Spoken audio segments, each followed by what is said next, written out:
Hello students, welcome to learning commerce. आज भी इस क्लास के अंदर हम डेथ ऑफ पार्टनर के पिछले वाली क्लास के कंटिन्यूशन में चल रहे हैं, जिसके अंदर हम पार्टनर्स कैपिटल अकाउंट डेथ के टाइम पर और साथ में सबसे इंपॉर्टेंट टॉपिक कि पार्टनर की डेथ के बाद उसका एग्जीक्यूटिव अकाउंट यानी उसका रिप्रेजेंटेटिव अकाउंट कैसे बनाया जाता है, उस चीज को हम आज डिस्कस करने वाले हैं।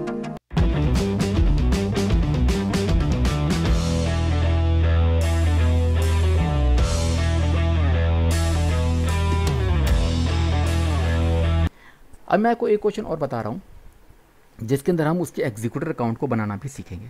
ओके, जैसे कि बैलेंस शीट दे रखी है PQR की 31 दिसंबर 2018 की बैलेंस शीट गिवन है, जिसमें कुछ लाइबिलिटीज और कुछ एसेट्स गिवन है। ठीक है ना, ये आपके एसेट्स हो गए और ये आपकी लाइबिलिटीज हो गई। अब इसमें कुछ चीज़ें जो टर्म्स गिवन है, प्रॉफिट शेयरिंग रेशियो 3:1 है और आर की डेथ हुई 30 अप्रैल को। और ध्यान रखना, पिछले क्वेश्चंस में हमने 31 मार्च से बैलेंस शीट देखी थी, लेकिन यहाँ पर जो बैलेंस शीट की डेट है वो 31 दिसंबर की है, तो डेट चेंज की है, मार्च की नहीं दिसंबर की है। और दिसंबर के बाद उसने 30 अप्रैल तक काम किया है, तो 30 अप्रैल तक उसने यहाँ पर भी 4 महीने काम किया, जनवरी, फरवरी, मार्च, अप्रैल। ओके, और PQR में प्रॉफिट शेयरिंग रेशियो 3:1 दे रखी है और आर की डेथ होती है तो आर का शेयर यहाँ पे निकलेगा 1/6। ओके, तो ये आर का जो शेयर होगा वो यूज़ करेंगे 1/6 और टाइम पीरियड यूज़ करेंगे हम इसके अंदर 4/12। तो दो चीज़ें ध्यान रखनी है, एक शेयर उसका और एक टाइम पीरियड। 4 महीने काम किया तो 4/12 यूज़ करेंगे और 3:1 में उसका शेयर बनता है 1/6। सबसे पहले गुडविल दे रखा है, गुडविल कैलकुलेशंस करेंगे। बी पॉइंट में दे रखा है डिसीज पार्टनर को उसका शेयर देना up to date on the basis of previous वही लास्ट ईयर बेसिस के बेस पर, लास्ट ईयर प्रॉफिट के बेस पर। एसेट्स की रिवैल्यूएशन हो रही है तो यहाँ पर रिवैल्यूएशन अकाउंट बना लेंगे और बाकी डी पॉइंट में मैं आपको बताता हूँ किस तरीके से सॉल्व करना है। पहले एक एक करके पढ़ते हैं इस क्वेश्चन में। सबसे पहले हम यहाँ पर सी पॉइंट देखो रिवैल्यूएशन अकाउंट बनाते हैं, तो पहले इसका काम खत्म करते हैं। रिवैल्यूएशन अकाउंट में स्टॉक, डेटर्स, फर्नीचर सबकी रीएडजस्टमेंट हुई है। तो अब देखो क्वेश्चन में एक एक करके, स्टॉक हमारा पहले 90,000 था, अब 1 लाख हो जाएगा, तो 10,000 से स्टॉक बढ़ रहा है। तो हमने रिवैल्यूएशन अकाउंट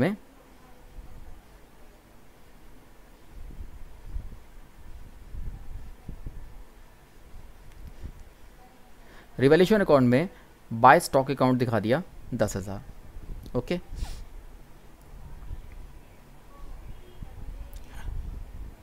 उसके बाद डेटर्स हमारे पास 1,60,000 थे और रिवैल्यूएशन में देखो भाई 1,50,000, तो 10,000 के डेटर्स कम हो गए। अब 10,000 के डेटर्स कम हो गए तो इधर दिखाते to debtors account 10,000। Third adjustment है इसके अंदर रिवैल्यूएशन की, फर्नीचर की। तो पहले फर्नीचर था हमारे पास 20,000 और अब फर्नीचर यहाँ पर आ रहा है 15,000, तो 5,000 का फर्नीचर कम हो गया। तो इस फर्नीचर को भी आप टू साइड पर टू फर्नीचर दिखा दिया 5,000। ओके, नेक्स्ट एडजस्टमेंट हमारे पास है प्लांट एंड मशीनरी की। प्लांट एंड मशीनरी पहले हमारे पास 65,000 था, अब प्लांट एंड मशीनरी की वैल्यूएशन हो रही है 50,000, तो 15,000 से मशीनरी की वैल्यू कम हो रही है, तो मशीनरी को भी हमने 15,000 पे डेबिट साइड पे शो कर दिया, टू प्लांट एंड मशीनरी 15,000। उसके बाद हमारे पास एडजस्टमेंट है यहाँ पर बिल्डिंग की। बिल्डिंग जो थी पहले थी 3 लाख और अब हो रही है 3,50,000 ये वाली, तो 50,000 से बिल्डिंग बढ़ रही है, जिसको रिवैल्यूएशन में यहाँ ट्रांसफ़र कर देंगे बाय बिल्डिंग अकाउंट 50,000। एक और एडजस्टमेंट है रिवैल्यूएशन के अंदर जो है bill of 6,000 was found worthless. 6,000 का बिल वर्थलेस हो गया, तो 6,000 पे आपके बिल रिसीवर से कम हो जाएंगे, तो 6,000 पे आपका ये भी कम हो गया, तो टू बिल रिसीवर 6,000। इस तरीके से टोटल हमने देखा ये 60,000 हो गया और 60,000 में जो प्रॉफिट निकला वो 24,000, जो उनकी 3:1 की रेशियो में ट्रांसफ़र कर दिया, 3/6, 2/6, 1/6। तो 24,000 को PQR में डिस्ट्रीब्यूट कर दिया, 12,000, 8,000 और 4,000। इस तरीके से आपका रिवैल्यूएशन अकाउंट ये खत्म हो गया। तो सी पार्ट में रिवैल्यूएशन अकाउंट बनाया हमने। अब क्वेश्चन में आगे देखो,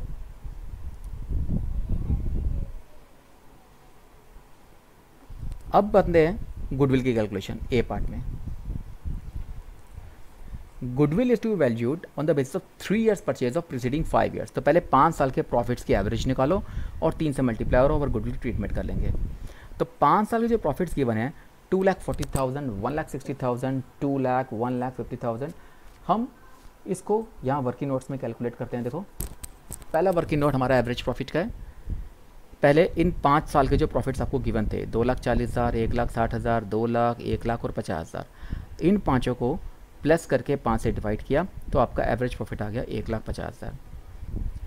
अब गुडविल जब निकालेंगे तो गुडविल यहाँ पर निकाली है मैंने, 1,50,000 को 3 से मल्टीप्लाई कर दो तो 4,50,000 आपके पास आ गया गुडविल। ये तो होगी फर्म की गुडविल, जिसमें आर जिसकी डेथ हुई है और आर का शेयर है 1/6 ऑफ 4,50,000 जो कि है 75,000। अब ये आर का शेयर हो गया, पर आर का शेयर भी जैसे बताया था हमें ट्रांसफ़र किस में करना है, पी और क्यू में। तो पी डेबिट करेंगे, क्यू के कैपिटल अकाउंट डेबिट करेंगे और आर को क्रेडिट करेंगे।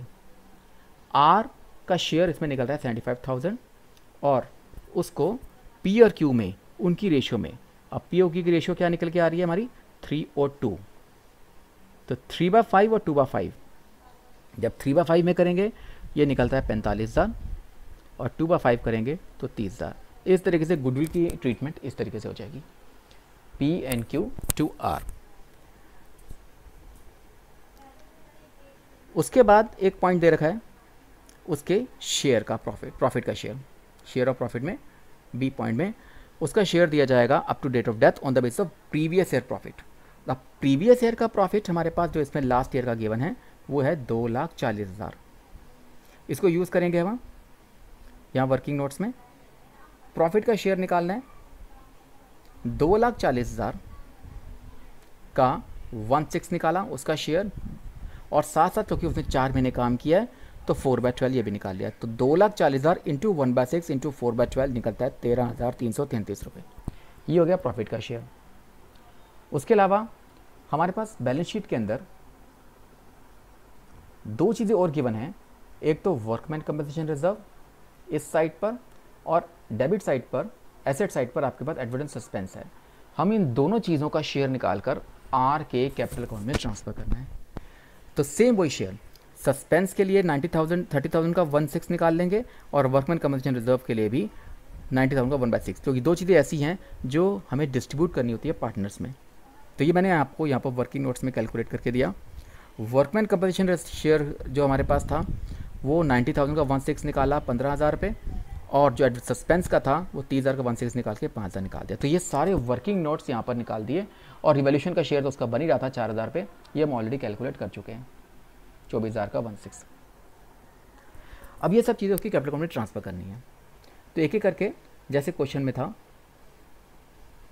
उसका कैपिटल अकाउंट, सबसे पहले बैलेंस ब्रॉट डाउन, उसका शेयर था 1,20,000। ओके, ये था। आर का कैपिटल था 1,20,000। अब यहाँ से जो डिस्ट्रीब्यूट करने वाली चीज़ें थी, एक वर्कमैन कंपनसेशन रिजर्व और सस्पेंस, ये दोनों ट्रांसफ़र कर दो। वर्कमैन कंपनसेशन रिजर्व का शेयर निकाला था 1/6 ऑफ 90,000, तो 15,000 रुपये हमने क्रेडिट कर दिया, और सस्पेंस अकाउंट का जो शेयर निकाला वो एसेट्स में था इसलिए उसके राइट ऑफ कर देंगे 1/6 ऑफ 30,000, 5,000 रुपये ये ट्रांसफ़र कर दिया। ये तो बैलेंस शीट के आइटम्स हो गए। उसके बाद मैंने आपको गुडविल की ट्रीटमेंट बताई, और गुडविल ट्रीटमेंट में एक एंट्री करी हमने, P's capital account debit, Q's capital account debit to R. तो आर को क्रेडिट करना है लेकिन पी एंड क्यू के अकाउंट के थ्रू 45,000, 30,000। तो बाय पीस कैपिटल अकाउंट 45,000 और बाय क्यूज कैपिटल अकाउंट 30,000 रुपये, ये आर के कैपिटल अकाउंट में क्रेडिट हो गया 75,000। हमने अभी प्रॉफिट एंड लॉस का शेयर निकाला जो ट्रांसफ़र करना है profit and loss suspense account के थ्रू, वो भी 13,333 रुपये अभी पीछे निकाला हमने।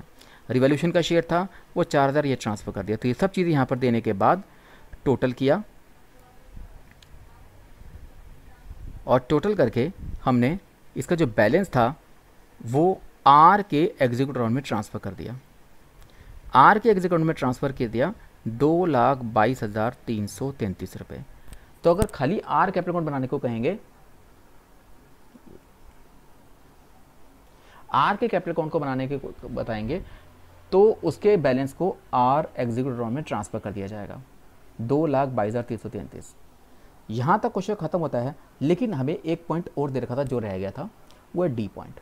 डी पॉइंट में गिवन है सम of ₹72,3333 was paid immediately to R's executor and the balance is paid in 2 equal installments with interest at 10% per annum on outstanding amount। और पहली इंस्टॉलमेंट पे की गई है 30 अप्रैल 2019 को। ध्यान से सुनो, 72,333 तो उसको इमीडिएटली उसी वक्त दे दिया, किसको? आर की डेथ के बाद आर के एग्जीक्यूटर को। और जो बैलेंस बचेगा उसको 2 इक्वल इंस्टॉलमेंट से पे करना है 10% इंटरेस्ट के साथ। और पहली इंस्टॉलमेंट पे की है 30 अप्रैल 2019 को, यानी कि जब उसकी डेथ हुई थी। अब यहाँ से हम आर एग्जीक्यूटर अकाउंट कैसे बनाते हैं उसको बनाना सीख रहे हैं। तो ज़्यादा फोकस आप करेंगे आर एग्जीक्यूटर अकाउंट में। सबसे पहले जैसे हमने 2,22,300 बैलेंस निकाल दिया, इसको ट्रांसफ़र करेंगे आर के एग्जीक्यूटर अकाउंट में। देखो यहाँ से हम क्वेश्चन स्टार्ट कर रहे हैं, इस पार्ट को एक एक करके ध्यान से देखो। 30 अप्रैल को डेथ हुई, ओके। 30 अप्रैल को बाय आर्स कैपिटल अकाउंट लिख दिया हमने, उसका बैलेंस 2,22,333 रुपये, ये हमने कैपिटल अकाउंट से ट्रांसफ़र किया।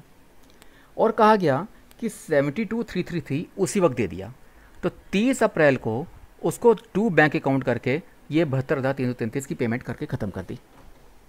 2,22,333 में से 72,333 दे दिया, तो यहाँ से हमारा जो बैलेंस बचता है वो बचता है 1,50,000।